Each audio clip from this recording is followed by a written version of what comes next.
Chicken pox. Chicken pox എന്ന് കേൾക്കുമ്പോൾ ആ അസുഖം വരുന്നതിനേക്കാളും കൂടുതൽ ആൾക്കാരുടെ പേടി ഇത് വന്നിട്ടുള്ള പാടുകളും കാര്യങ്ങളും മാറും എന്നുള്ളതാണ്. അത് നമുക്ക് നോക്കാം.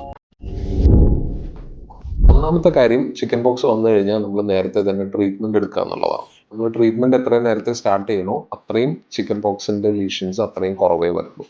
ഇനിയിപ്പോൾ ചിക്കൻ പോക്സ് വന്നു കഴിഞ്ഞു, അതിന്റെ പാടുകളും കാര്യങ്ങളൊക്കെ മുഖത്തും ഒക്കെ ഉണ്ട്, ദേഹത്തൊക്കെ ഉണ്ട് എന്നുണ്ടെങ്കിൽ ആ പാടുകൾ എങ്ങനത്തെ രീതിയിലാണെന്നുള്ളത്, ചിലർക്ക് ഇതേപോലെ കറുപ്പ് കളർ മാത്രമേ ഉണ്ടാവുള്ളൂ പാടുകളായിട്ട്, ചിലർക്ക് കുഴികളായിട്ട് സ്കാറുകളായിട്ടുണ്ടാവും.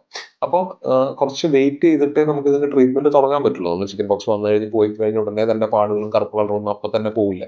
നോർമലി നമ്മുടെ സ്കിന്നിൽ ഒരു ചെറിയൊരു ഇഞ്ചുറി ഉണ്ടാകുമ്പോഴോ അല്ലെങ്കിൽ ചെറിയ കുരു വന്നു കഴിഞ്ഞ് പോയി കഴിയുമ്പോഴോ ഒക്കെ നമുക്ക് ചെറിയൊരു പോസ്റ്റ് ഇൻഫ്ലമേറ്ററി ഹൈപ്പർ പിഗ്മെന്റേഷൻ എന്ന് പറയും. അതായത് ചെറിയ രീതിയിൽ ഉണങ്ങും ഉണ്ടാവുന്ന രീതിയിലുള്ള പിഗ്മെന്റേഷനും കാര്യങ്ങളും അതൊക്കെ നോർമലായിട്ട് നമ്മുടെ സ്കിന്നിന് ഉണ്ടാവാം. അപ്പൊ അങ്ങനത്തെ രീതിയിലുള്ള പിഗ്മെന്റേഷൻസ് കുറച്ച് നാൾ കൂടുതലായിട്ട് നിൽക്കുകയാണെന്നുണ്ടെങ്കിൽ നമുക്ക് മരുന്നുകൾ ഉപയോഗിച്ചിട്ട്, അതേപോലെ തന്നെ പീലുകൾ അല്ലെങ്കിൽ ലേസേഴ്സ് ഉപയോഗിച്ചിട്ടൊക്കെ നമുക്ക് ആ പിഗ്മെന്റേഷൻസും കാര്യങ്ങളൊക്കെ കുറച്ച് കൊണ്ടുവരാൻ പറ്റും. അതല്ല നമ്മൾ ഇങ്ങനെ വലിയ വലിയ കുരുക്കൾ പോലെ വന്നിട്ട് കുഴികളായിട്ട് സ്കാറുകളായിട്ട് ചിലർക്ക് വരാറുണ്ട് ഇത് വന്നു കഴിയുമ്പോൾ. അങ്ങനെയുള്ളവർക്കാണെന്നുണ്ടെങ്കിൽ ആ സ്കാർ ബെറ്റർ ആവാൻ വേണ്ടിയിട്ട് നമുക്ക് ലേസേഴ്സ് യൂസ് ചെയ്യാം. നമുക്ക് അതേപോലത്തെ ഒരുപാട് ട്രീറ്റ്മെന്റ് ഓപ്ഷൻസും കാര്യങ്ങളും അതിനുണ്ട്. ചിക്കൻ ബോക്സ് അങ്ങനെ പേടിക്കേണ്ട കാര്യമില്ലെങ്കിൽ ചിക്കൻ ബോക്സ് മാത്രമല്ല, വേറെ പല രീതിയിലുള്ള എന്തെങ്കിലും സ്കിൻ ബൈറ്റ് റിയാക്ഷൻസോ എന്ത് രീതിയിൽ നമ്മുടെ സ്കിന്നിൽ എന്തെങ്കിലും കുരുക്കളോ അല്ലെങ്കിൽ എന്തെങ്കിലും അലർജി പോലെയൊക്കെ വന്നു കഴിഞ്ഞിട്ട് അത് ഉണങ്ങുമ്പോൾ ഉണ്ടാവുന്ന പിഗ്മെന്റേഷൻസ് കാര്യങ്ങളൊക്കെ നമുക്ക് ഈ രീതിയിൽ ട്രീറ്റ് ചെയ്യാം.